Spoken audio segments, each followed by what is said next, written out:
So let's face it, you're the victim of gang stalking, and you don't know what to do.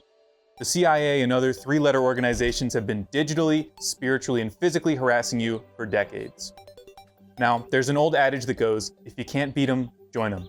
You know who said that? Mahatma Gandhi, the original targeted individual. And you know what he did? Said, I'm tired of being harassed by the CIA, and he joined up and he started gang stalking. He switched sides. And through that story that'll motivate you, we have today a tutorial on how to gang stalk on a budget, all right? Now I have with me today a top-of-the-line, full-frame Canon R5-C camera. This is a top-of-the-line, full-frame, mirrorless, cinema-grade camera that'll set you back around $3,500 on a Cyber Monday sale. And we're gonna be testing out a variety and an assortment of lenses that'll be perfect to start gang stalking on a budget. I have here China's finest tripod. We'll mount that up. And now we'll flick on the Canon camera. And I'll show you for perspective just how good different focal lengths are at attaining different qualities in your target as you follow them. So I'll now start up a video recording on the Canon R5-C. Now, as you'll notice, the image is black.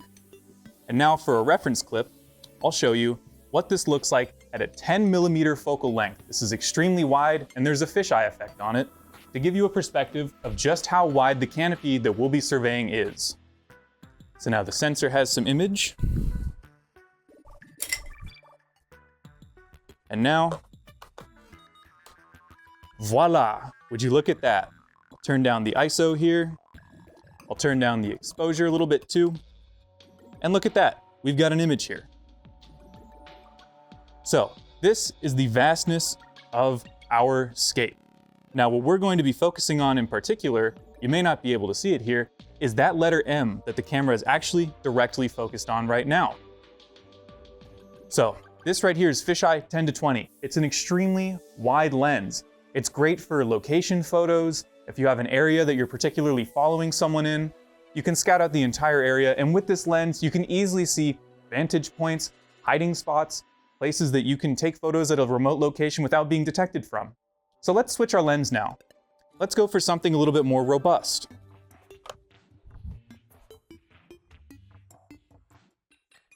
This here is a refurbished Sigma 700 to 300mm lens that I bought off eBay for a whopping $68. So let's interface this lens right here.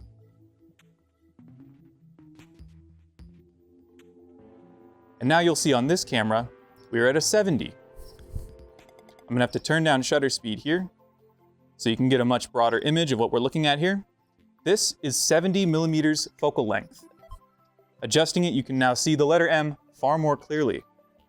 So if I reframe this and I bring it to a nice 150, you can see that the letter M is now much more clearly in the focus. And I'll rack this tripod here. Now check that out. Now, as deep as this goes, you'd be able to see 300mm of focal length. And the letter M is now much more clear to us. Now, if there were per se a person walking down there right now on this little pathway, you'd be able to observe them. Now, you may not get all of the beautiful facial features that you need to send this photo to one of your higher-ups, but you could absolutely get a profile shot of the person that you're following in order to relay it to your higher-ups and confirm that that's the individual. Now I'm going to turn this camera around and we'll show you what this can do in terms of license plates. So remaining at 300mm of focal length, here you can see our cameraman. We're now going to pan this down into the parking lot and we'll now showcase what this is good for in terms of license plate framing. So there are multiple cars down there in the parking lot. Zooming in and reframing them, you can see a license plate is very clearly recognizable as well as an identifiable target standing near the car. This is good for following targets on motion. Now you may ask yourself, why is following a target in a vehicle so important? That's a great question. Having access to a victim's license plate means that you know their kind of car, you can access the VIN number, you can use DMV reverse lookups to find out where that car is registered and potentially even find a home address if you're looking into further vehicle records. You can find accidents, lemon checks for the car. It's a very crucial piece of information to have on a target, okay? Now where this car frequents, that's on you to follow. Now here is a Gangstalker's secret weapon. I found this lens on Amazon listed for $150.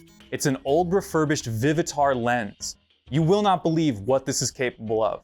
While it does lack things like autofocus and in-body stabilization, often shortened to IBIS, it is capable of focusing on subjects from an incredible distance. Now, if you pair that with top-of-the-line hardware, you will be up in gang stalking for whatever 3-letter organization you choose in no time. Here's the transition. Let me line myself up with the Sony. Whoosh, look at that. Now, you may notice its compact form factor, and don't let that fool you. As the greats have always said, the pen is mightier than the sword, all right guys? And that is very much the truth with this lens here. Now this is the refurbished Vivitar lens, all right? I told you that it doesn't have the greatest of functionality. However, in practice, it's an incredible lens at following people for long distances, all right? So let me unsocket the Sigma lens and socket the Vivitar lens, and we'll be right back. So, because Vivitar cameras are wildly out of fashion, and they're from the early 2000s, what you're gonna need is a Canon EOS converter.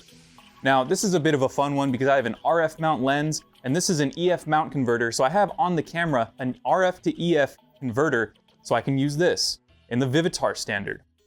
So, let's socket in this lens now, and we will show you just what it's capable of.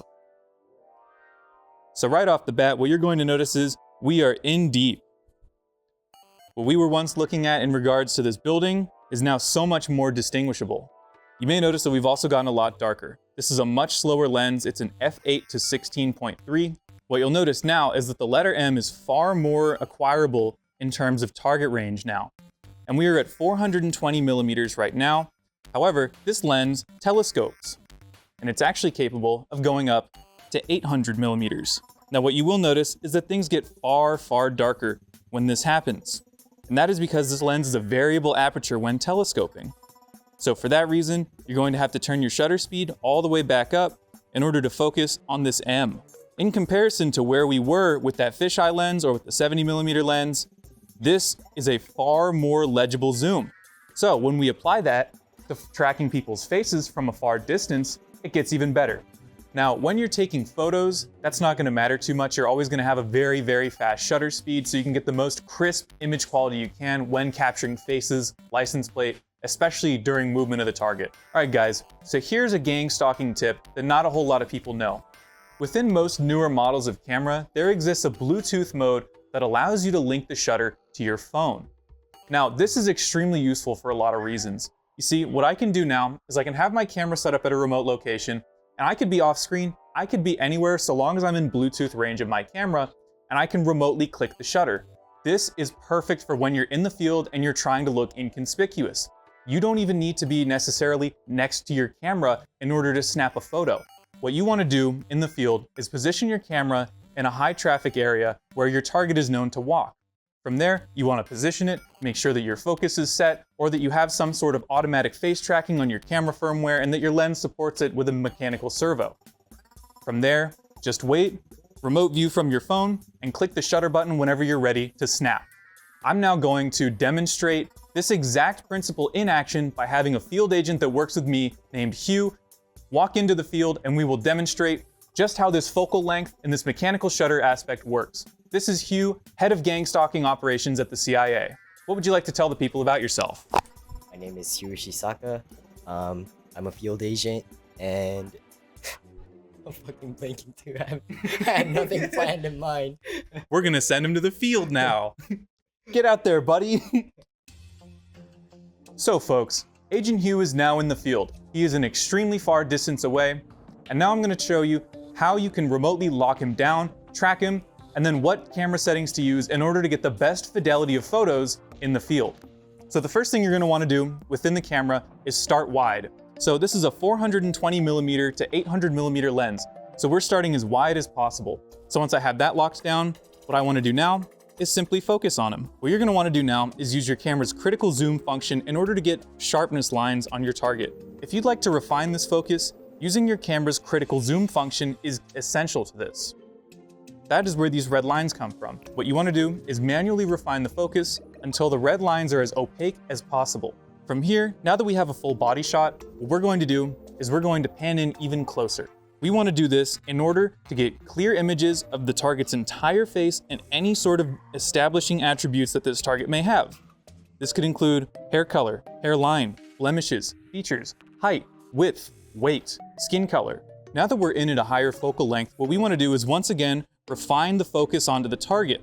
We are now at 880 millimeters of focus length. What makes this a little bit tough here is that we do not have an in-body image stabilization. So right now, what we're just going to do is try and hold this as still as humanly possible to capture anything that we can of the target. In many cases in the field, you're going to have to turn up your ISO in order to get a brighter image, as most of these telescoping lenses will reduce your aperture, resulting in a darker image. We now have our ISO on 250 to get a clearer shot of our target here. Now do be warned that cranking up your ISO will introduce grain into the video if it's above certain thresholds. This will incur noticeable distortions within the target's features that you may be trying to isolate in order to track them down better. Would you notice here? Two people are entering a building next to Hugh. The targets are entirely unaware of our presence, and they're looking around to find the camera. This is what makes us so great at our job. We are incognito, and we are oftentimes unnoticed by the people we follow. And in this case, Hugh was able to distinguish the camera. This means that we've been busted, and if that is the case, you're going to need to take your cyanide capsule immediately. You've done a great job, Hugh. How about you return back to home base for another mission? Hugh is now a mere 100 feet away from the camera, and we've already lost him in terms of tracking.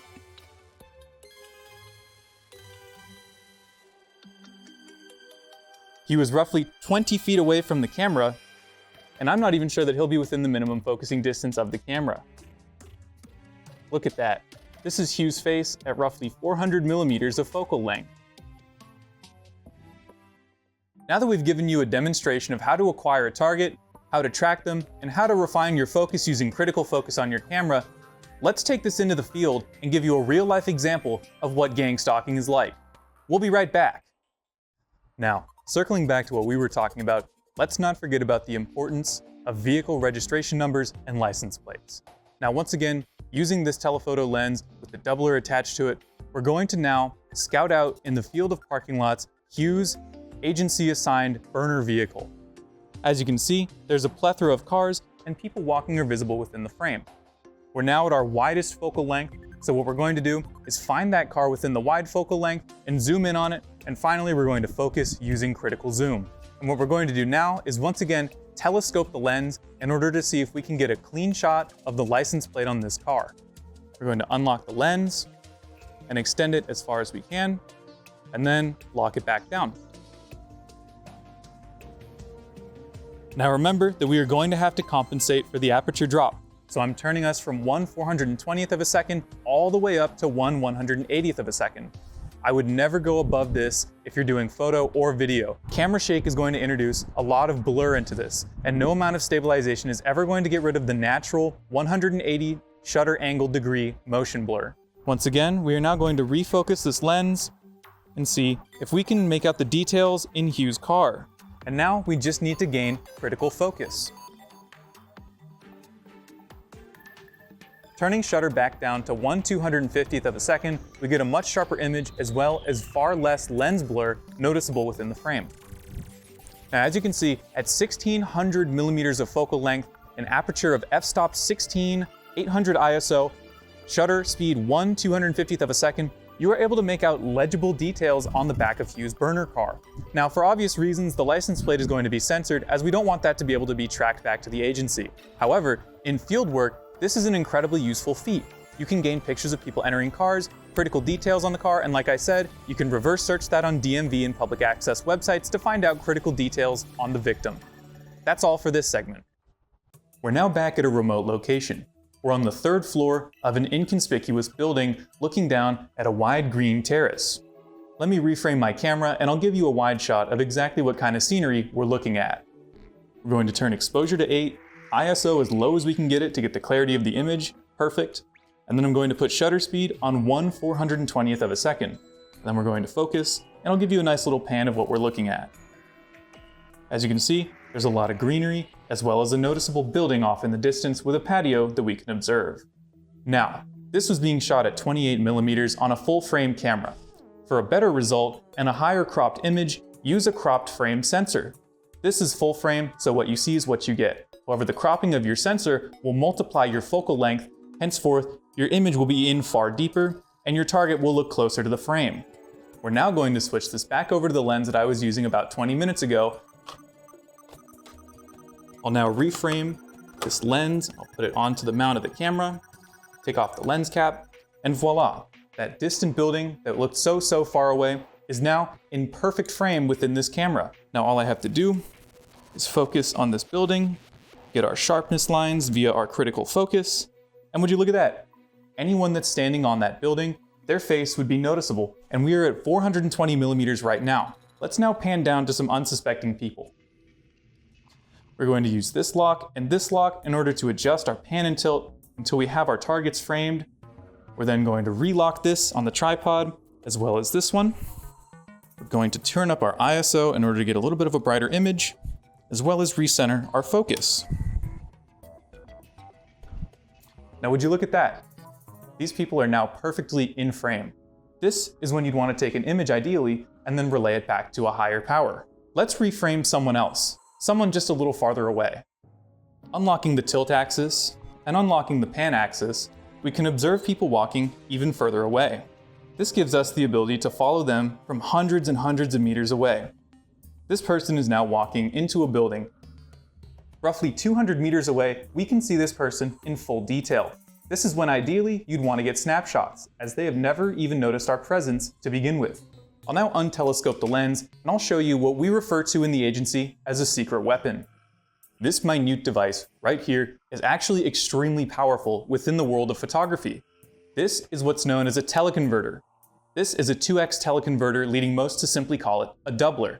This interfaces where the adapter meets the camera and then into the back of the lens. This tiny device at a small aperture penalty doubles your focal length. Shocking realities may set in as you realize just how far away you can see people while using this appendage. And voila, just like that, you've turned what's normally a 420 to 800 millimeter camera into what's effectively an 840 to 1600 millimeter camera with just one simple extension. That's pretty uncommon, and this is what's going to get you ahead in the gang stalking game. Let's resocket this into the camera, and at our minimum focal distance of 840 millimeters, let's see just what we can frame up. We're now going to have Field Agent Hugh run all the way back down there to that corner of that building that we saw earlier with the balcony. Hugh, are you ready for your secret mission? Yes. Aye, aye, Captain. Godspeed, soldier. We'll be right back. We can now observe Special Agent Hugh walking into his position.